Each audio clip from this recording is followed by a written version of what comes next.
Let's go. All right, let's go. Hello, everybody. Good afternoon, good evening, and good morning somewhere out there. This is EVE. And of course, we want to welcome all of our viewers, right, Sam? Because I'm sure we're getting new viewers every time we have an episode. And welcome to the Inview, where we delve deep into human trafficking to raise awareness, challenge misconceptions, and empower our listeners to take action. Of course, I'm EBE, and I'm joined here by my wonderful, beautiful co-host, Sam. Good morning, good afternoon. How are you? I am well, Eve. I am well. Or should I say also good evening, right? In Uh, whatever part of the world we're all in. Super happy to be able to um, talk about myths that are often sort of clouding our understanding of human trafficking, right? It's such a difficult issue, and there's so many things to tackle.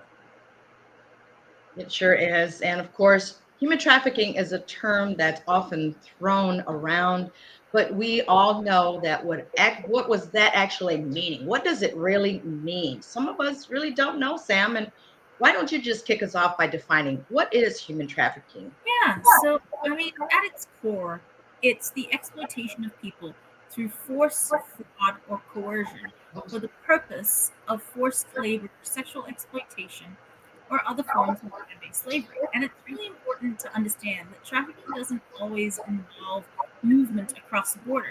It's about control and exploitation, whether it happens in a different country or in our own homes. And so, some people think that it's truth or real, not happening. Is it really happening in our backyard? And of course, this is a key point. Many people think of human trafficking as something that only happens in far off places, like places that we don't think in our own backyard, involving the smuggling across borders. But in reality, it can happen anywhere, right, Sam? I mean, urban areas, rural communities, even in our own neighborhoods, as you and I know it to be true. Yeah, I mean, exactly. This leads us to one of the biggest myths about human trafficking, Eve. People think that it always involves kidnapping or physical restraint, but those cases are actually rare. They're around 15% of cases. It's actually much more the use of psychological manipulation, threats, deception, and that kind of mental control versus the physical chains. Well, we may think that you and I are understanding what we're saying, Sam, but I think that ultimately we need to really put it out there to know that it's such an important distinction in the image of trafficking that we often see in the movies or on TV can be very much of this misleading. And it's not what we think. I mean, you and I are out in public, you'd never know that we could be trafficked because you can't tell, right? So traffickers might pose as employers, as friends, as the boyfriend, the romantic partner, right? Making it even harder for victims to seek help or even realize that they're being exploited. How do you explain that one, Sam? I mean, look, one of the two of us has definitely been in that position before. And that brings us to another myth, which is the fact that human trafficking victims always seek help when they have the chance. That's actually not true because the reality of human trafficking is far more complex.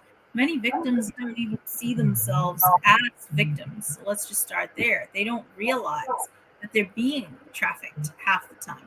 They realize that their circumstances are terrible, but they might have come from even worse circumstances, so they don't realize it's human trafficking. Secondly, they're being manipulated into thinking that they owe a debt or that they are afraid for their safety. And so, if they're being threatened, this is another reason why they're not going to come forward and ask for help. Wow. And right, another reason victims might not even seek our law enforcement, they're in fear, or even the authorities. Because, first of all, as you and I have heard in the past, which I don't like hearing the word prostitute because people think that that's what they are, where they really are not. And so they're afraid of the law enforcement or the authorities because they may be pointed out to be that way, right? And especially if they're in a country legally, that's even worse. So traffickers often use this fear to keep them in line, right? And convincing them that they're be arrested or reported if they reach out. So they're already threatened to begin with. How do we help? I mean, how do you know? I mean, it's not a simple solution, right? And this is where it's crucial that everyone is educated to understand the signs of human trafficking and to approach the issue with a lot more compassion and understanding. Because victims need to know that we're here and that we have safe ways for them to seek help. And human trafficking victims need to know that they're not going to get deported for reporting that they're a human trafficking victim. And there are people and organizations dedicated to helping to support them. And there are lots of paths to being here legally if you are the victim of human trafficking. So please, don't be afraid if you're watching this and you're a victim. Please don't be afraid to come forward and call our hotline 1-833-4-NEW-DAY, because we can help you to actually get legal status if you are the victim of trafficking, labor or sex trafficking. And that's something that people just don't realize, right? They're afraid, but help is here, and you're not just going to get sent back to your country if you report someone for doing this to you.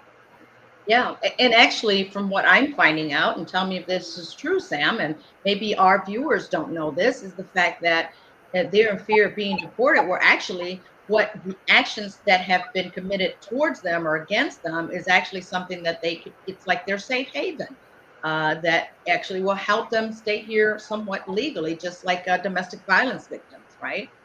So that's even better for them to know, not to be afraid, but actually to run to law enforcement instead of running away from, because of what's been happening, because they're being threatened already to be deported or arrested. So absolutely, we've touched on a few myths already, and but there's another one that's worth discussing, Sam, and the idea that human trafficking only involves women and girls, that is such a lie.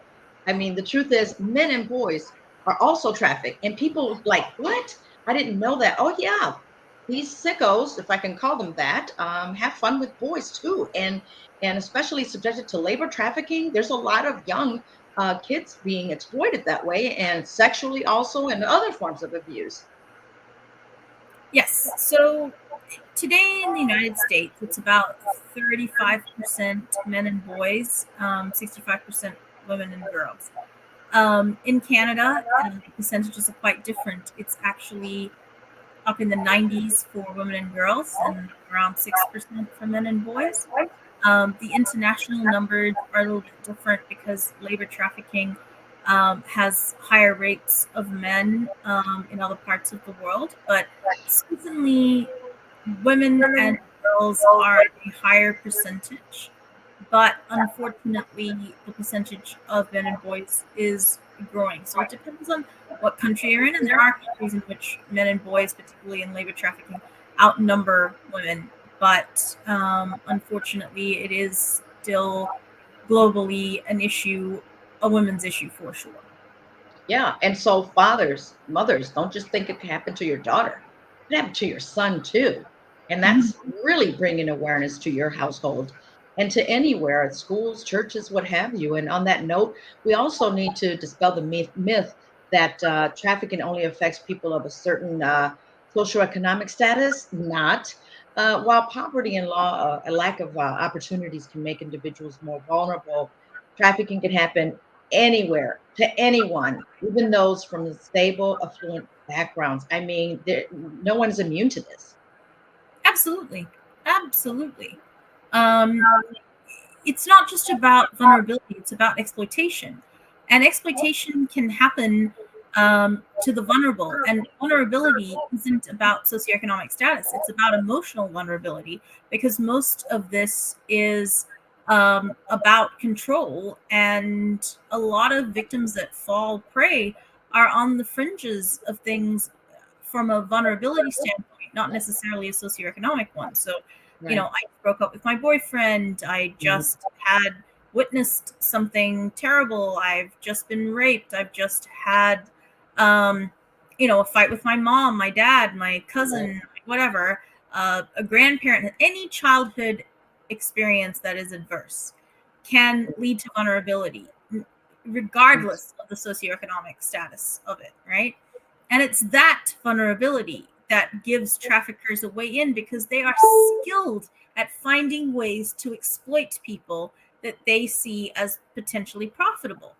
And it has nothing to do with your social status, it has nothing to do with your LinkedIn status, it has nothing to do with the amount of money in your bank account or that of your parent.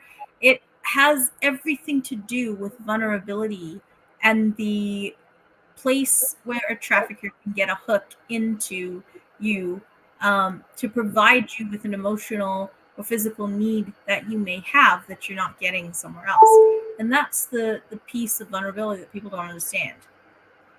And that's a lot for them that should understand and really get a bigger picture of what it looks like, what to look out for. I mean, no, we're not trying to scare you people. That's not it at all. We're trying to bring you awareness so that it cannot happen. Now, we can't stop it 100%, but at least Sam and I are bringing you the myths versus truth about what is all about human trafficking, whether it's labor trafficking, sextortion. I mean, boys are being sold, people, and this is something that we need to bring awareness throughout every community. So I'm hoping that, Sam, this show, this podcast is being shared all around the world by those that are watching. Please, we encourage you highly to share our podcast. It's because it's not about us, it's not about Sam or I, it's about what could possibly be happening in your backyard, in your own community, in your own background, right? I mean, these are important discussions. What do you think? Look, by challenging these myths, we start to see the bigger picture and really understand the true nature of human trafficking. And awareness is the first step in combating the issue. We can't combat things we don't understand, right? And so, if you want to support victims, you first got to understand what human trafficking looks like, because without that, you're really not challenging the myths, and you can't solve problems that we don't have a clear understanding of. Right. So, with that, Sam, anything else you'd like to share on this podcast? I know that we are cutting them short just to bring you the most important discussion here on Inview with EVE and Sam. And, I really hope that you are all taking note of this and really thanking you for joining us in this important discussion. Yeah, I mean, just to recap, human trafficking is a complex and pervasive issue and involves more than just kidnapping or border movement. It's about control, exploitation, deception, and it's not just a problem for women or the poor, because it can affect anyone, anywhere, if the right vulnerabilities exist. Exactly. And in the bottom of the screen, you will be seeing the flashing of the hotline number 1-833 for New Day. For Canada, 833-900-1010. And also for our Canadians, we do have our website and at the bottom of the screen to join or donate or just getting involved in some kind of way. You go to rahabsdaughters.org or rahabsdaughters.ca for Canada. We'd like for you to join our movement. And of course, in our next episode, listen to me, I'm getting tongue twisted here. Episode, we'll be diving in the global landscape of human trafficking, exploring how this issue really affects different regions and the unique challenges that faced on combating it. Yep, we definitely hope that you'll tune in next time, guys, because awareness is the first step. And if you found today's episode insightful, please share it with others, and don't forget to subscribe for more in-depth discussions on human trafficking. That's right. So we want to thank you all for joining us. Thank you for listening and stay safe. So together we can make a difference. And as that saying goes, teamwork makes the dream work, but it also takes a village to raise, but also to save a child, to save a woman, a mother, father. You just never know. So with that, Sam, it was great seeing you once again here on Inview with EVE and Sam. Until next time, folks, we appreciate you guys hanging on and being with us and supporting us. But most of all, please share, share, share, share. Thanks for watching. Till next time.